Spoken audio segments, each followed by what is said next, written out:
Most investors are about to pour money into AI infrastructure ETFs, and a lot of them are going to pick the wrong one. Not because the wrong one looks like a loser, because it looks like the winner. One of these two funds gained nearly 96% over the past year. The other gained about 46%. If I asked you right now which one belongs in your portfolio, most of you would pick the 96% fund. And for the wrong investor, that choice could set your retirement back years. Today I'll show you both funds, the verified numbers, and the math that decides which one is actually the safer buy. Quick context first, because this matters. The AI boom does not run on chips alone. It runs on electricity and the metal that carries it. The International Energy Agency projects data center electricity demand will roughly double by 2030 to around 950 terawatt-hours, with AI-specific demand quadrupling. Annual grid investment needs to climb from about $400 billion today to roughly $600 billion by 2030. And S&P Global projects global copper demand jumping from 28 million tons in 2025 to 42 million by 2040, a 50% increase with a potential 10 million ton shortfall. That is the physical layer of the AI build-out. Two ETFs let you own it. Let's look at them. COPE is the Global X Copper Miners ETF. Its expense ratio is 0.65%, and it owns copper mining companies around the world. Its top holdings include Teck Resources, Hudbay Minerals, BHP, First Quantum, Glencore, KGHM, Antofagasta, Southern Copper, Freeport-McMoRan, and Boliden. The top 10 holdings alone make up about 51% of the fund, so this is not a gentle infrastructure ETF. This is a concentrated copper mining bet. And almost 97% of the fund sits in the material sector. That is why COPE can explode when copper is hot, but it can also punish investors when the copper cycle turns. Now, the second ETF is GRID, the First Trust Nasdaq Clean Edge Smart Grid Infrastructure ETF. Its expense ratio is 0.56%, and it holds about 120 companies across the grid ecosystem. Its biggest names include ABB, Eaton, Johnson Controls, Schneider Electric, National Grid, Prysmian, Quanta Services, E.ON, Invent, and Hubbell. The top 10 holdings make up about 56% of the fund, but the exposure is spread across electrical components, utilities, engineering services, power equipment, and grid infrastructure. So GRID is not a direct copper bet. It is a broader bet on the companies that get paid to build, upgrade, and maintain the power system behind AI. Now let's talk about the headline numbers. Over the past year, COPEX returned approximately 96%. GRID returned approximately 46%. $10,000 in COPEX a year ago is now around $19,600. The same $10,000 in GRID is around $14,600. On the surface, COPEX is the obvious winner. But the surface is exactly where most investors stop looking, and exactly where they get hurt. Here is what the headline number hides. This is the part nobody on YouTube wants to show you because it requires actual math. There's a concept called loss asymmetry.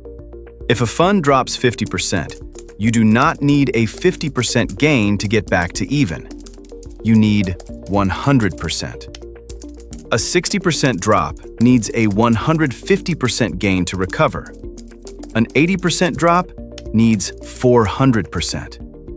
Losses always hurt more than gains help.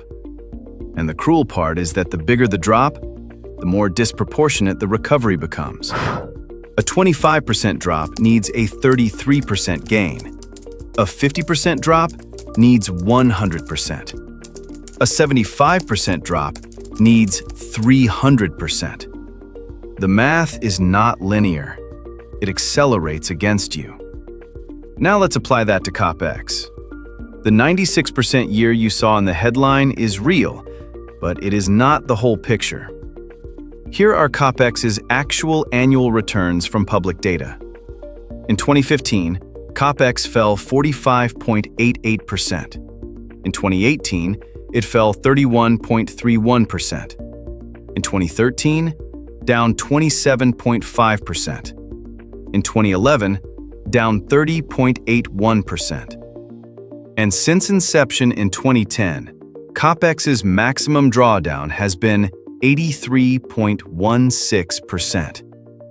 That recovery took roughly 8 years. 8 years of your compounding frozen.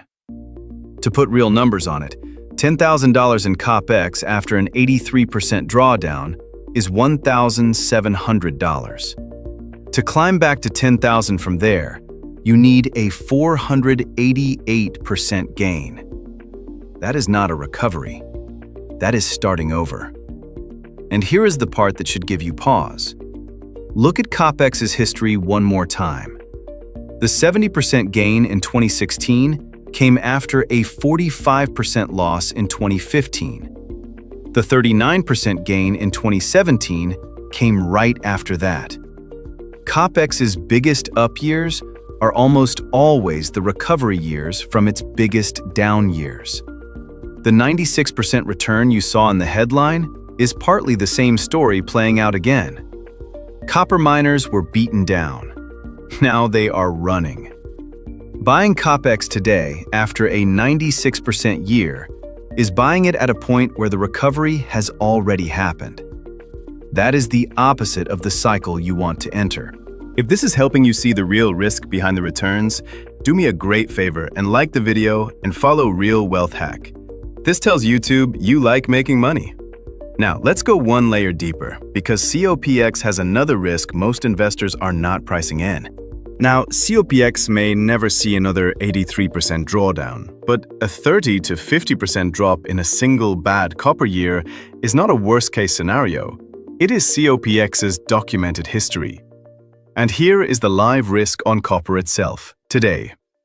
BNEF sees copper prices peaking near $13,500 a ton by 2028. Goldman Sachs and JP Morgan are far more cautious, seeing copper potentially capped closer to $9,000 to $11,000 in 2026. So even the banks paid to forecast this metal cannot agree on whether the run continues or rolls over. Buying COPX today is buying directly into the middle of that disagreement. That is the trade-off the 96% return is not telling you about. Grid is a different fund. Spread across 114 to 120 companies and an entire infrastructure theme. Its 10-year annualized return is around 18 to 19%. Not a fireworks year, a 10-year track record. And during the same windows where COPX fell 45% and 31%, Grid's drawdowns were materially smaller, because grid infrastructure does not whipsaw on a single commodity price. That is the structural difference. COPX rises and falls with one metal. Grid rises and falls with hundreds of billions in committed infrastructure spending. Now look at where the money is actually moving. Grid's assets under management grew roughly 5-fold over the past year to about $11.5 billion. That is not retail. That is institutional capital, pension funds, asset managers, quietly positioning into grid infrastructure ahead of the build-out. Meanwhile, look at the underlying companies. Schneider Electric, ABB, Eaton, Johnson Controls. These are not speculative names. These are the firms that actually win the contracts when the $200 billion annual grid spend ramps up. You are not betting on a price move. You are buying the cash flows of the businesses that get paid no matter which AI model wins. So here is the actual decision. For the vast majority of investors over 40 building wealth for retirement, Grid is the core holding. 0.56% fee, 114 companies, double-digit annualized returns for a decade, and AUM exploding from institutional inflows. It is the freight train you can actually hold through a bad year without panic selling at the bottom. COPX has a place, but only as a satellite. A small, deliberate, eyes-open position for an investor who specifically wants leveraged exposure to a copper supercycle and can stomach a 40 or 50% drop without flinching. Not as the foundation of a portfolio. Not as the bet you put real retirement money into. As a small slice, with eyes wide open. Here's the gut check that makes it real. Picture the $10,000 you saw in the open, the one that became $19,600 in COPX. Now picture that same fund in a 2015 style year, cutting that position to roughly $10,600. Same fund, same ticker. 1 year erases the entire gain. That is the math the headline does not show you. Grid gives up the fireworks precisely to avoid that whipsaw. The real winner here was never going to be a ticker. It is whichever fund matches the investor you actually are. If this helped you see past the headline return number, hit subscribe. As always, educational content, not personalized financial advice. Do your own research and invest accordingly. This is Real Wealth Hack, and I'll see you in the next one.